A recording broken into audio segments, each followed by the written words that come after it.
Simon, the club's made a massive decision to go full-time professional next season.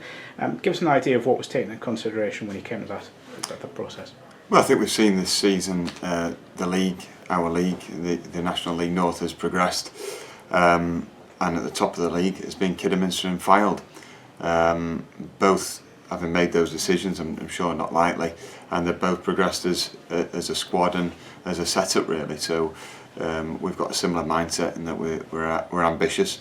We want to progress to the next level, and we think that with a single vision in the changing room and as a club that we've got more chance of doing that by going full time. You will will be going through a process of persuading players to go full time.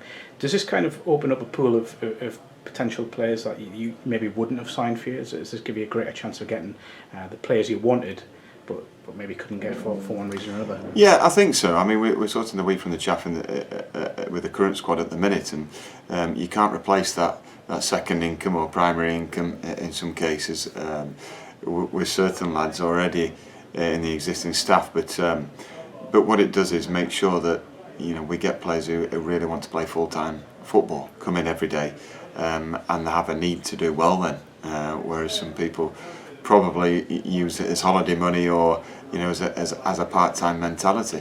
And so it very much looking at that shared vision from me, assistant manager, youth setup, and really importantly the players. When you look around Harrogate, you've got a lot of professional clubs that are going to shed players from their academies and under 21s and 23s. Do you think going full time will make you a more viable option to the players who want to continue as professionals but maybe can't get a club in the Football League? Yeah, I think so. That's why I think as a club we've got to be patient and make sure that we get the right kind of animal into the club. And it won't be easy. We can't snatch at it. I think we and most managers have been guilty of probably snatching because they're worried that they won't have players come the start of the season. But there's 10 weeks to go, and we've got to make sure that that there might be a young gem out there that's been released by a Championship club or a League One, League Two club that is the right fit for us, and in terms of mentality and an attitude, which is the primary reason why we want someone in that starting 11 that have the right attitude. I mentioned a lot about looking up the leagues, but are you still as a club looking further down the pyramid? I say you used a great term there about a gem, about maybe finding an unearthed gem lower down the league, say the Evo stick. Absolutely, yeah. It doesn't matter where they're from, as long as they bring to the table first and foremost that right attitude. But obviously they've got to be a good player, and they've got to be driving in each morning now and wanting to improve themselves and the club's position. Just a final one. When you look at the league next season, there's a potential to have York in there. For their sakes, you hope not, but there is guys who possibly come down.